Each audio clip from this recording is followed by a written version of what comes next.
22 जनवरी दिन शुक्रवार को किसान नेता अपने तय समय पर बैठक के लिए विज्ञान भवन पहुंच गए थे। यह 13वें दौर की बातचीत थी।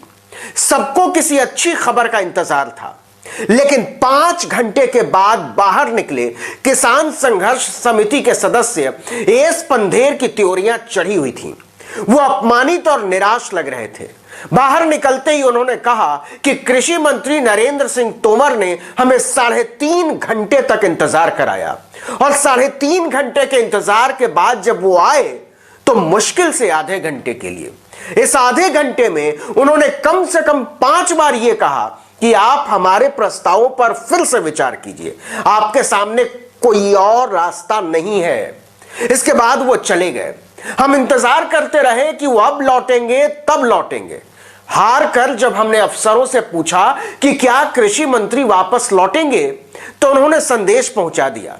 इसके बाद मंत्री जी बमुश्किल से 10 मिनट के लिए आए और आने के बाद फैसला सुनाने के अंदाज में कहा कि सरकार को जो कहना और करना था वो कर चुकी है। अब इसे मानना और ना मानना आपके हाथ में है। हम बातचीत का सिलसिला बंद कर रहे हैं। इतना कहकर तोमर जैसे आए थे वैसे ही तेज कदमों से लौट गए। किसान नेताओं ने कहा कि यह हमारा अपमान है।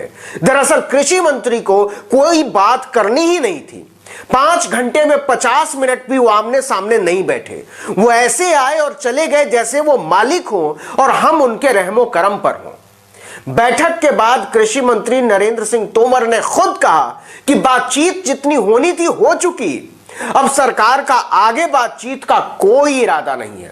किसानों को इसका जो मतलब निकालना हो निकालें, जो सोचना हो सोचें और जो करना हो करें। हम इसको लेकर ना तो परेशान हैं और ना ही उत्सुक। तोमर ने कहा कि हमने 12 दौर की बैठक की। इसके अलावा एक बैठक अमित शाह के साथ भी हुई थी।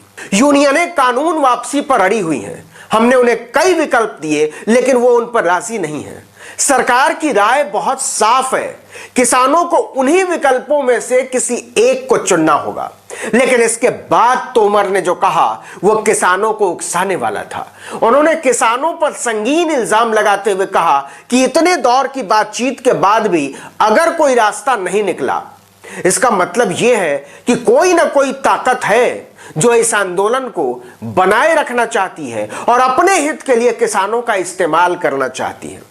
ऐसे में किसानों की मांग पर फैसला नहीं हो पाएगा। इस तरह विज्ञान भवन के दरवाजे किसानों के लिए बंद कर दिए गए। किसान नेताओं ने कहा कि इसके बाद किसानों के पास इसके अलावा कोई रास्ता नहीं है कि वो शांतिपूर्ण तरीके से अपना विरोध जारी रखें। आपको याद होगा, इसके पहले जो 12वें दौर की बातचीत हुई थी उसमें सरकार ने प्रस्ताव दिया था कि हम कृषि कानूनों को 1.5 साल तक लागू करने से रोक सकते हैं। लेकिन 1.5 साल बाद कानूनों का क्या होगा, इस सवाल पर वो दाएं बाएं करने लगी। किसानों ने बैठक करके तय किया कि हम इस प्रस्ताव को स्वीकार नहीं करेंगे। सरकार फौरी तौर पर किसानों को हटाने के लिए चाल चल रही है। इसलिए विज्ञान भवन में 22 जनवरी की बैठक ही किसानों के इस जवाब से शुरू हुई कि 1.5 साल तक कानूनों को टालने का प्रस्ताव हमें मंजूर नहीं है। आपको तीनों कृषि कानूनों को रद्द करना पड़ेगा और एमएसपी की गारंटी देनी पड़ेगी। कृषि मंत्री ने कहा, सवाल ही नहीं, न कानून रद्द होगा न एमएसपी की गारंटी मिलेगी। अब आपको जो करना हो कीजिए, हमारी तरफ से जय श्री राम है। इसके जवाब में किसान संघर्ष समिति ने मोदी सरकार पर जो इल्जाम लगाए हैं उस पर वो तिलमिला उठी। नेताओं ने कहा कि सरकार की रणनीति हमें फंसाने की थी। उसने जो किया है वो मिठाई में जहर छिपाने की तरह था। उसकी नीयत में खोट थी।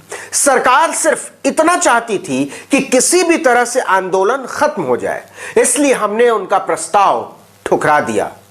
तो अब क्या होगा? किसान लौट जाएंगे? आंदोलन खत्म हो जाएगा? तो इसका जवाब है नहीं। किसानों ने ठान लिया है कि याचना नहीं, अब रण होगा, संग्राम महाभीषण होगा।